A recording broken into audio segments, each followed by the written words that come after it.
Salam uşaqlar. Demək, biz bugün sizinlə danışacağıq əvəzliklər haqqında. Demək, biz bundan əvvəl keçmişdik ki, sizlə var şəxs əvəzliyi, personal pronoun I, you, he, she, it, we, you, they. Onlar yalnız mübtədə rolunda gəlirlər. Var bizdə obyekt əvəzliyi, me, you, him, her, it, us, you, them. Onlar yalnız işlənirlər feildən sonra, iki feilin ortasına və sözündən sonra işlənirlər. Növbəti əvəzliyimiz isə yəli əvəzliyidir. Yəli əvəzlər dedik ki, 2 yerə bölünür.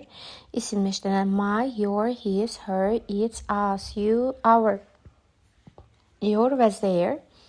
Uşaqlar çox bu əvəzləri qarışdırırlar. Məsələn, theirə zemlə qarışdırırlar. Yəni bunlarda diqqətli olmaq lazımdır uşaqlar. Obyektə biz zem veririk, amma yəlik əvəzinə their veririk. Bir də var isimsiz işlənən əvəzliklərimiz. Mine, yours, his, hers, its, ours, yours, theirs. Bunlar sondakı sıdan siz tutmalısınız ki, bunlardan sonra isim verə bilmərsiniz. Var bizdə refleksiv pronoun qayıdış əvəzlikləri var. Myself, yourself, himself, herself, itself, ourselves, yourselves, themselves. Sonra isə gəlir demonstrative pronoun. These, that, these, those. Yəni, burada çətin heç bir şey yoxdur. Sadəcə bu 6 qrupu əzbərləmək lazımdır. Bu gün isə növbəti qrupdan danışırıq biz. Məsələn, qarşılıq əvəzliyi. Qarşılıq əvəzinə sadəcə biz bu cümlələri bilməliyik. İç hazə bir-birinə deməkdir. 2 şəxs arasında baş verir. One another isə bir-birlərinə deməkdir. 3 və daha çox şəxs arasında baş verir. Necə olur bu? Məsələn, deyirəm ki, each other. Leyli and Məcnun love each other. Leyli və Məcnun bir-birini sevirlər. Sevgi neçə şəxs arasında baş verir? 2. Ona görə mən buraya each other yazacağım. Yox, əgər çox şəxs arasında baş verirsə, onda one another yazacağım. Məsəl üçün deyirəm ki, biz qrupda hamımız bir-birimizə hörmət edirik də. In the group, we respect one another. Yəni, burada artıq çox şəxs olduğuna görə one another'dan istifadə edəcəm. Bir də bu cümləyi əzbər bilməliyik ki, qarşılıq əvəzliyinin cəm forması qətiyyən yoxdur. Harda each others, one another görsəz, o variantı səhv götürün. Və yəli halda yalnız apostrof s-lə düzəlir. Məsələn, we wear each other's clothes. Biz bir-birimizin paltarını geyinirik. Mütləq apostrof s verirsinizsə testlərdə uşaqlar. Ondan sonra isim gəlməlidir. Yəni, qarşılıq əvəzində belə onu axtaracaqsınız. Sonra relative hələ ki buraxaq, keçirik indefinite pronoun-a. Yəni, burada lazım olan bizə, baxın, görürsünüz, 1, 2, 3, 4, 5 cümlə var ki, biz bu 5 cümləni əzbər bilməliyik. Sonra keçirik indefinite qeyri-müəyyən əvəzliklər. Demək olar, mən sizə deyəndə ki, qeyri-müəyyən əvəzliklər hansılardır? Deyəcəksiniz ki, some var, bir də müəllim any var. Mən deyəcəm ki, some-la n-nin fərqi nədir? Siz deyəcəksiniz ki, some ancaq işlənir təsdiq cümlələrində, n isə işlənir sual və inkar cümlələrində. Mən sizə soracağım ki, some-la n-nin ortaq cəhət nədir? Və siz qayda dəftərinizdə, zəhmət olmasa, bu hissəyə yazın. Some, yazacaqsınız any, no, every və bir də zəhmət olmasa yazın other. Other yazılır. Mütləq bunlar tək işlənə bilmirlər uşaqlar. Bunlardan sonra mütləq isim işlənməlidir. Ekranı dayandırın videonu. Bunu qayda dəftərinizə yazın, sonra davam edək. Demək, hansılar oldu? Some, any, no, every, other. Mütləq bunlardan sonra isim gəlməlidir. Bunlar özləri tək quli, bayquş kimi tək işlənə bilmirlər uşaqlar. Nəsə, indi mən bunu sildim, yəni ki, siz qeyd elədiniz. Demək, indi keçirəm təzdən. Qeyri-müəyyən əvəzlər hansılardır? Deyəcəksiniz müəllim, some, bir də any. Some necə cümlələrdə işlənir? Təsdiq. Any necə cümlələrdə işlənir? Sual və inkar. Yəni, some gedib sual və inkar cümləyə qonaq ola bilməz. Və hər ikisindən sonra da mütləq isim gəlməlidir. Bir dənə istisna halı var ki, əgər cümlə would you like-la və yaxud da can I have-la başlayırsa, təklif bildirirsə, orada yalnız some verilə bilər. Some bir dənə o halda sual cümləsində işlənə bilər. Və bu some-la any də birləşirlər, özlərinə törəmə sözlər yaradırlar. Və hansı törəmə sözləri yaradırlar? Baxın uşaqlar, someone, anyone, somebody, anybody. Bu 4 sözün 4-ün də tərcüməsi kimsədir. Something-dən anything-in tərcüməsi nəsədir? Somewhere, anywhere isə harasa deməkdir, harasa. Bunu da qayda dəftərinizə qeyd edin, sizdə də boşluqlar orada. Demək, burada əzbərləyirsiniz ki, deyərsiniz müəllimə, burada 4 dənə kimsə sözü var. Biz onu necə seçək?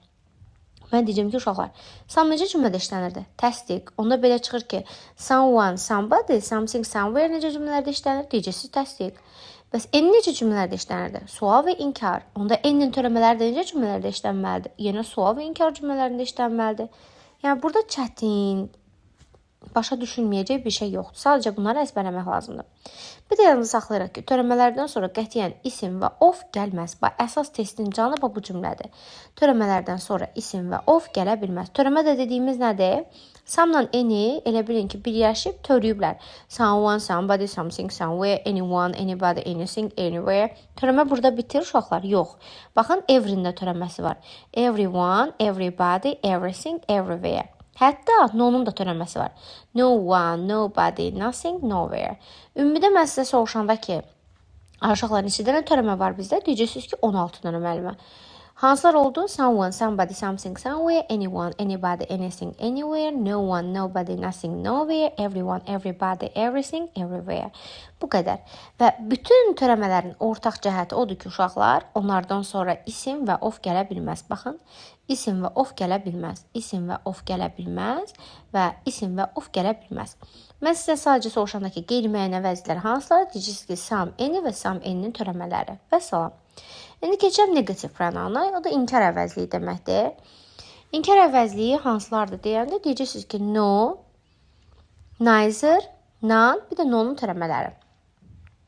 No-nun törəmələri məncə aydın oldu sizə ki, no one, nobody, nothing, nowhere. No one heç kim deməkdir, nobody heç kim deməkdir, nothing heç nə deməkdir, nowhere isə heç yerə deməkdir. Və törəmələrdə isə isim və of gələ bilməz. Bunu başa düşdük. Bəs burada yazılan, üstündən xətt çəkilən, görürsən bunlar nədir belə? Birinci yazılıb ki, no üstəgəl any olmaz. Məsələn, bu qaydadır da, no-dan sonra uşaqlar any ola bilməz. Siz bəzən no ilə notu qarışdıracaqsınız, amma no başqa şeydir uşaqlar. İkisi də xeyir deməkdir, amma işlənmə vəziyyətləri çox fərqlidir. Məsələn, no-dan sonra any gələ bilməz, no-dan sonra bir də article gələ bilməz. Demək, bu yazımıza belə saxlayırıq. No, any, bir də article-la işləmir. Notdan sonra isə birbaşa isim gəlmir. Bəs necə olur? Birbaşa isim gəlmir uşaqlar, article isim gəlir. Məsələn, deyirəm ki, there is not a chicken in the yard. Həyatda toyuq yoxdur. There is not chicken deyə bilmərsiniz. Çünki isim sayılırsa, təkdədirsə, mütləq ondan sonra onun əvvəlində article işlənməlidir. Yəni, bu qədər çətin bir qayda deyil. İndi gəlirəm neither-lə nana. Neither də heç biri deməkdir uşaqlar, nan da heç biri deməkdir. Deyərsiniz, niyə birinin qabağına 2 yazılıb, birinin qabağına 3 yazılıb? Uşaqlar, çünki neither ikisindən heç biridir, nan çoxundan heç biri deməkdir. Məsələn, mən deyirəm ki, mənim 2 dənə evim var, heç birində də qalmıram. I have 2 houses, but neither of them I live. I live neither of them. Bu formada verə bilərəm. Yəni ki, 2 dənə evim var, heç birində yaşamıramsa, 2-dən heç biridirsə, neither verəcəm. Yox, desəm ki, uşaqlar, mənim 3 dənə evim var, heç birində yaşamıram. I have 3 houses, but I live none of them. None of them. Çünki 3-dən heç biri oldu artıq. Kim bunu başa düşməlisə, dərsdə mənə deyib, bir də başa salaram. Sonra keçirəm neither. Neither-ın kaprizi nədir uşaqlar? Ancaq sayılan tək isimlə işlənir. Nanın kaprizi nədir? Özündən sonra isim istəmir. Çünki nan özü heç biri deməkdir. Non-person, heç bir insan. Yəni, neither olur, amma nandan sonra biz o ismi verə bilmirik. Bu da oldu mənim negativ pronanım. Təyin əvəzliklər isə ancaq tərcümələrini əzbərləməlisiniz. Məncə çoxunuz da bilirsiniz ki, all bütün deməkdir, both hər ikisi deməkdir, most əksəri deməkdir, each hər biri deməkdir, every hər deməkdir, either isə ikisindən biri deməkdir. Each ilə every hər ikisi də əgər hər deməkdirsə, özlərindən sonra sayılan tək isim tələb edirlərsə, görürsən fərqləri nədir? Bir dənə fərq ondan ibarətdir ki, every of-la işləmir. Və salam. Və every-nin özünün törəmələri var. Everyone, everybody, everything, everywhere. Və törəmələrdən sonra da isim və of gələ bilmir. Şöyle, bunlar qarışıq qaydalar kimi görsənə bilər. Bax, 4 dənə sütundur. 1, 2, 3 və 4. 4 vəbşə asandır. 4 ancaq elə bir ki, bu qaydaya aid bir şeydir də. Yəni, sadəcə tərcümələrini biləndə indi testdə göstərəcəm siz onu. Burada siz bir dənə nə əzbərləyəcəksiniz? Sizə qarışıq görsənməsin bura. Burada ancaq some any, bir də some any'nin törəmələri, inkar əvəzliklər nodur, notdur, neither nandır, bir də nonun törəmələridir. Bunu əzbərləyirsiniz. Bir də burada tərcümələr əzbərləyirsiniz. Mənə gəlir ki, yəni belə olduğu halda heç bir çətinlik yaşamayacaqsınız. Məsələn, nəyin tərcüməsini əzbərləyəcəksiniz? Siz bilməlisiniz ki, all nə deməkdir? Bütün, both nə deməkdir? Hər ikisi. Mən bir də bunu sadalamaq istəmirəm. Bir də burada other sözü var. Other da digər deməkdir uşaqlar. Other digər deməkdirsə, sizcə onda others nə deməkdir? Digərləri. Siz digərləri adamlar deyə bilərsiniz? Yox. azər sözündən sonra isim istəmir də, yəni bir mənalı olaraq. Çünki özü isimləşir.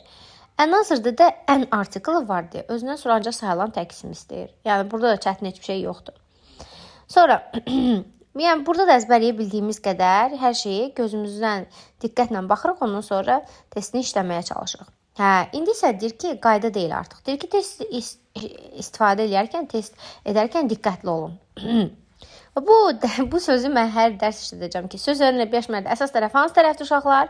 Deyəcəksiniz birinci tərəf. Söz önü nədir? Məsələn, bax bu söz önüdür of. İndi məsələn, buranı barmağımla tuturam. Cümləni oxuyuram ki, most of the students, gəlin siz o cümləni yazaq. Baxın, most of the students. Uşaqlar, bu nə deməkdir most of the students? Şagirdlərin əksəri, düzdürmü? Şagirdlərin əksəri. Sizcə burada bir şagirddən gedir, çox şagirddən söhbət gedir. Sizcə çox. Onda mən deyəcəm ki, uşaqlar, cəm xəbər verəcəksiniz ona. Amma desək ki, məsələn, şagirdlərin heç biri, onda tək xəbər olacaq. İndi mən sualı belə qoyacağımdır ki, sizə sual cavab eləyəndə, uşaqlar, o ifadənin əsas tərəf hansı tərəfdir? Ümumiyyətlə, sözünlü birləşmələrdə əsas tərəf hansı tərəfdir? Deyəcəksiniz, birinci tərəfdir mənim. Mən onda sizdən soruşacağım ki, oflu birləşmələrdə birinci tərəfdə hansı əvəzliklər duranda xəbər cəmdə olur? Deyəcəksiniz, most, all, both, some. Deyəcəm ki, oflu birləşmələrdə əsas tərəfdə hansı əvəzliklər duranda xəbər təkdə olur? Deyəcəksiniz, each, one, none, neither. İndi elə uşaq ola bilər ki, deyər ki, mən bilmirəm axı tək xəbər hansıdır. Uşaqlar, əm izarı bilirsiniz ki, topu ümumiyyətlə 3 yerə bölünür. Am, is, are. Uşaqlar, is təki bildirir. Axırı s ilə qutaranlar təki bildirirlər. Axırı e ilə qutaranlar isə cəmi bildirirlər. Bir də fiilin sonunda s olanda o da təki bildirir. Məsələn, bax, I go nə deməkdir? Mən gedirəm. Amma he, she, it, go deyə bilmirik. Goes deməliyik. Uşaqlara bəzən elə gəlir ki, ismi cəmləyəndə biz ona s artırırıq. Onda belə çıxır, fiili də s artırmaq olar. Yox, uşaqlar, fiili s artırmaq olmaz. İsmə s artırırsansa, məsələn, deyirəm ki, boy, boys, oğlan, oğlanlar. Amma fiili s artırırsansa, məsələn, go, getmək, goes nədir? Go as, gedir deməkdir, təki bildirir. Məsələn, bu da mənim oldu qaydam. Ümid edirəm ki, burada çətin heç bir şey yoxdur. Sadəcə əzbərləyəcəyik şəxs əvəzliyini, obyekti, yəli halını isimlə işlənən, isimsiz işlənən formasını, qaydaş əvəzini, işarə əvəzliyini, qarşılıq əvəzliyini, sadəcə bu hissəsini. Ondan sonra gəlir növbəti 8 qeyri-müəyyən əvəzlik, 9 inkar, sonra isə təyin əvəzlik. Neçə dənə oldu? 10 dənə bölmə oldu. İnşallah qarşınıza qoyub əzbərləsəz, sizin əlinizdə bu heç nədir demək olar ki.